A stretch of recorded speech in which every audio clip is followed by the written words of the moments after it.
All right, we're here with Bernie Rayno here. He's drawing on his map.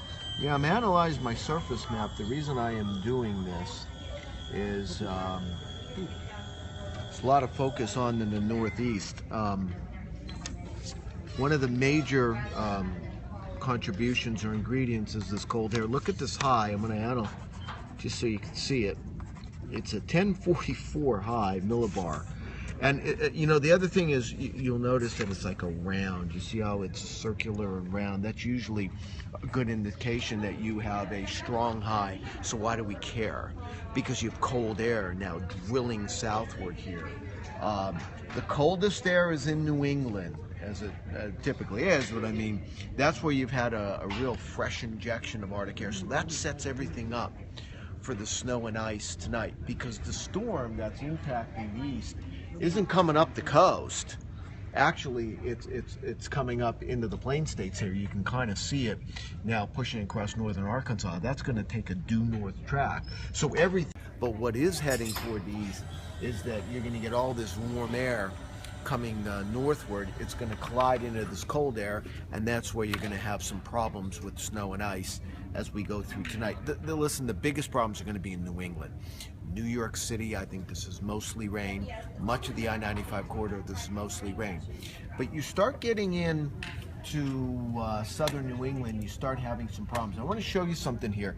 This may look a little technical, but it's not really. And Amy, you'll zoom in. Yeah, I'll zoom in here. So what you're looking at here is, you see all these different colors here. This is upward motion. So why do we care about it?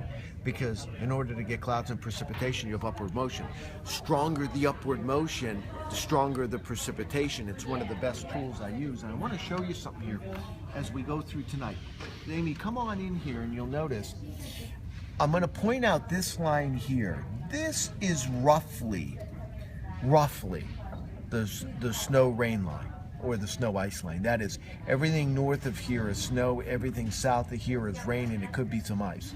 You'll notice it's right at New York City. This is around 1 o'clock in the morning. You'll notice that all the dark colors, that's where you have the strong upward motion, and the darker the color, like this pink, that's the stronger the upward motion. So at this point, it's thumping away along the New York State Thruway from about Buffalo, Rochester, Syracuse.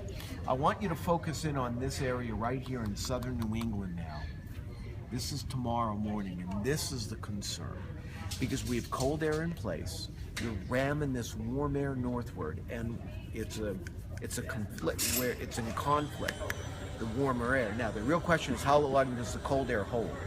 In southern New England tomorrow, around Boston, in this area, I think it's snowing hard around 7 o'clock tomorrow morning. That would be Boston, Worcester, maybe Hartford. It's probably mixed already, or rain in Providence.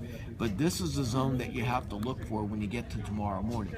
Now, once you get in this line on south and east, I think it's all rain. I think the cold air is gone. It's New England that gets the biggest snow with this. By the way, real quickly, this is a nasty, nasty day in Chicago. Someone said, how's Kansas City looking today? Kansas City, snow and ice. They're going to get a coating to an inch or two.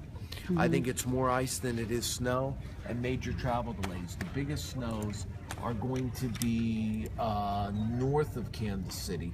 I'm trying to get our surface map that shows the accumulation, so you can get a sense of what we're looking at here.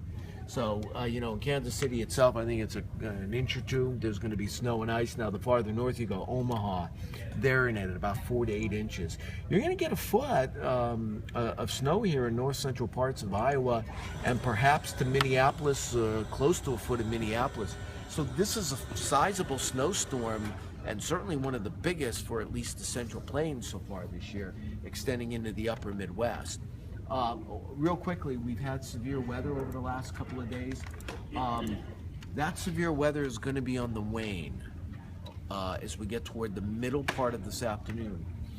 Because what's happening is here's your zone for strong to severe thunderstorms in Alabama. But remember, in order to get severe weather, you need wind, energy, wind in the form, energy in the form of wind. Well, what creates the wind is this upper level system. You see this in here.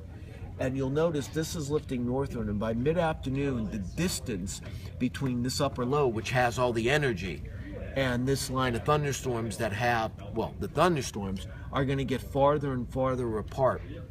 So that's why I think as we go through the afternoon, the severe weather diminishes, or it's not going to be as great as what we've seen this morning. We've seen tornado warnings out. We've seen heavy rain. That's the other part of the storm.